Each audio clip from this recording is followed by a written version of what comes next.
May I request Dr. Manash Choudhury, Advisor NITI Aayog, to give his point, please. Esteemed panelist and Honorable Chair and my fellow participants,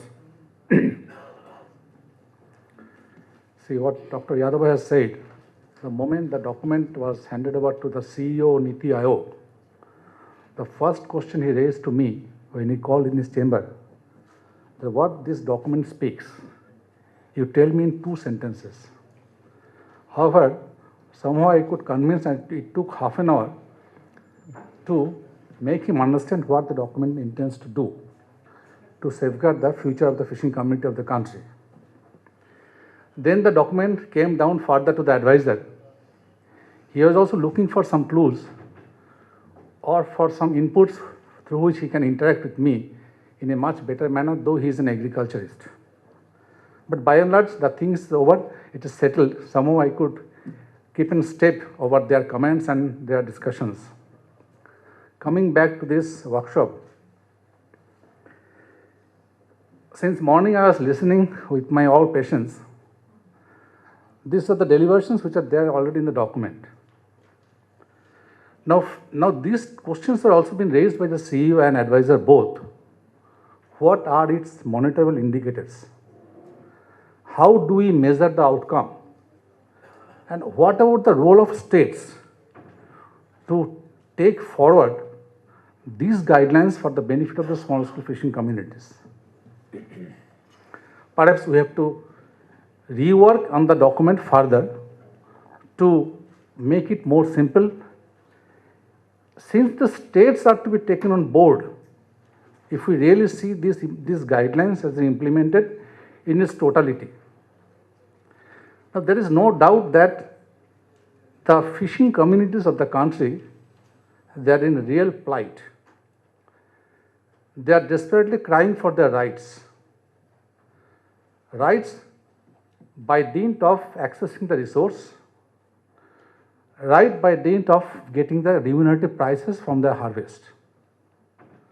But what is the ground scenario?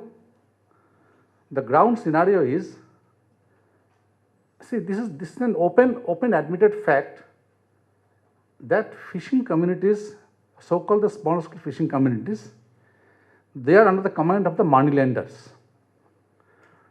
I visited recently in 2 fish landing centers, or you can say fishing harbors. One is Malpe and another is Vedaval. I have understood the ground realities. One stall owner, he was saying कि sir, I have 100 boats. So मैं जितना पैसा उनका दूंगा, definitely उनका घर में कितना पैसा पहुंचता है उसमें हमारा कोई ताल्लुक नहीं है. But my concern is to get the catch at the end of the day, since I have provided the money for his or her livelihood. Moreover, the situation is more precarious if you see. The Indian fishing populations are more or less divided gender-wise. The offshore is more or less dominated by the male communities, and onshore activities are mostly by the women communities, as I have seen in 2 fish landing centers.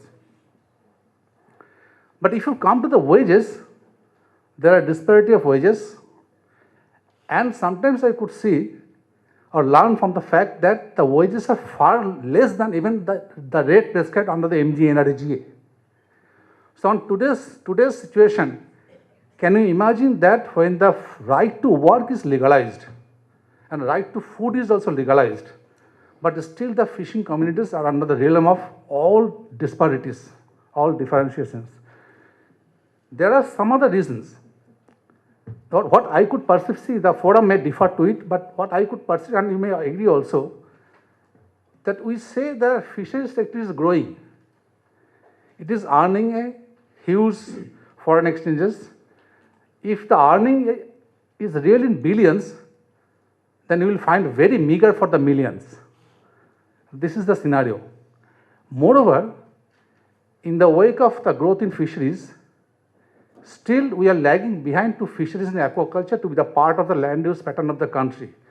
This issue I use today is in almost all forums wherever I could attend. Now, under the present situations, if we consider the domestic fisheries sector as a whole is still passing through the transitions, then the small-scale fisheries as a part of it is on the crossroad. whether it's inland, marine, coastal, riverine or estuarine fisheries. The data mining and the tired stories of surveys may provide more critical picture in the backdrop of the distress, though we all are working for fisheries enhancements, simultaneously advocating for raising the farm income, collectively fisheries income, anticipating to double the income by 2022.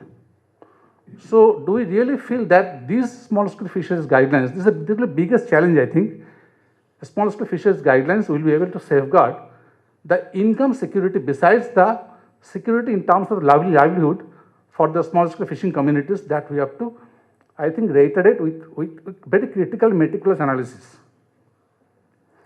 And if you see the scenario or the distress of the fishing communities, the state which I belong, still in at least in a week or in a month, you will find 2 or 3 fishermen are being attacked by the tiger or by the forest guards. And if you see the national scenario, you will find the fishermen they are being tortured by some other countries. Sometimes we also try to get the excuse that these are the boundary lines must provide an innocent and safe passage to the fishing communities. So these are the issues I think has to be addressed appropriately, adequately, because the time has come. How long will go on discussion the issues? How long will just harp on the issues that these things must be addressed properly for the safeguarding the community? So over and above, I intend to, since that there is time bar, I can speak times together, but since there is time bar, I just finally conclude that with the idea that if really we have to do thing for the ease of doing fisheries or for farming with the special attention to secure the livelihood of the small scale fishing communities through the investment facilitation, foster innovations, enhance skill development and effective communications. Thank you very much.